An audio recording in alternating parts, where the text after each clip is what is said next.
Blue Ladé et Jos Verbeek qui sprintent tout à l'extérieur, qui va arriver certainement à prendre tête et corne. Gentil de Brévol, ouh là là, Blue Ladé malheureusement est au galop et il est parti très vite. Blue Ladé malheureusement au grand galop, il va être disqualifié, ce numéro 5. Le 2 également, Obélix Loco, ça c'est une catastrophe pour certains de ses preneurs. Au grand galop également, il va être disqualifié également. Le 2 éliminé, de même que le numéro 5 dans les premiers mètres. Et nous allons voir en tête Anne de Duvivier comme à ses plus beaux jours au commandement. En deuxième position, Hulk Deschamps qui se rapproche à l'extérieur, mais Hulk Deschamps est au galop à son tour. Oh, catastrophe pour certains co-favoris de cette épreuve. Et Anne de Duvivier se retrouve seul en tête à 1600 mètres de l'arrivée. Le beau galopin du Ravary est deuxième. La troisième, c'est Gentil de Brévol, le long d'accord de la casaque rouge. Ensuite, Gazouilly. Nous retrouvons à distance Golfe du Pommeau qui ramène les concurrents des 25 mètres. Général du Pommeau, lui, est à mi-peloton actuellement. Il est enfermé actuellement par un concurrent qui vient à son extérieur, c'est le numéro 15. Il s'agit également du numéro 13, Gottswaldwood, qui est venu à son extérieur. Nous sommes à 1500 mètres de l'arrivée, même pas. Toujours sous la conduite du beau Anne de Duvivier. En deuxième position, le long d'accord Gentil de Brévol. Galopin du Ravary est en troisième position à l'extérieur. Gazouilly s'est bien rapproché à l'extérieur alors qu'on revient tout à l'extérieur également avec le 9 Hermès Dubuisson. Voilà le danger qui se précise. Hermès Dubuisson est un cheval d'exception et il vient très fort en tête maintenant. C'est le bonnet à l'extérieur blanc qui prend l'avantage.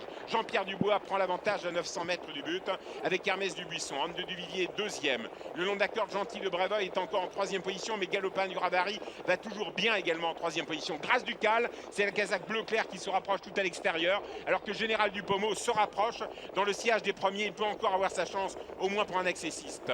Dans ce sillage de Général du Pommeau, il y a Imo Josselin qui suit l'effort de Jules Lepentier de Général du Pommeau, qui se porte en septième position dans le dernier tournant. Grâce du Cal passe à l'attaque à l'extérieur, Hermès Dubuisson réagit, Galopin du Ravary, magnifique, réagit également au centre, et Galopin du Ravary fait une impression folle à 500 mètres de l'arrivée. Dominique Cordeau, Galopin du Ravary en tête. En deuxième position, Grâce du Cal, Joël Van Eekhout. La troisième place pour Hermès Dubuisson, le long d'accord. Et Général du Pommeau qui tourne autour de ses adversaires. Jos Verbeek qui est disqualifié depuis le départ. Je vous rappelle, le 2, le 5, le 10 et le 15 sont disqualifiés. La ligne d'arrivée, course poursuite. Général du Pommeau arrive. Général du Pommeau vient à l'extérieur. Galopin du Ravary le long d'accord. Général du Pommeau va gagner.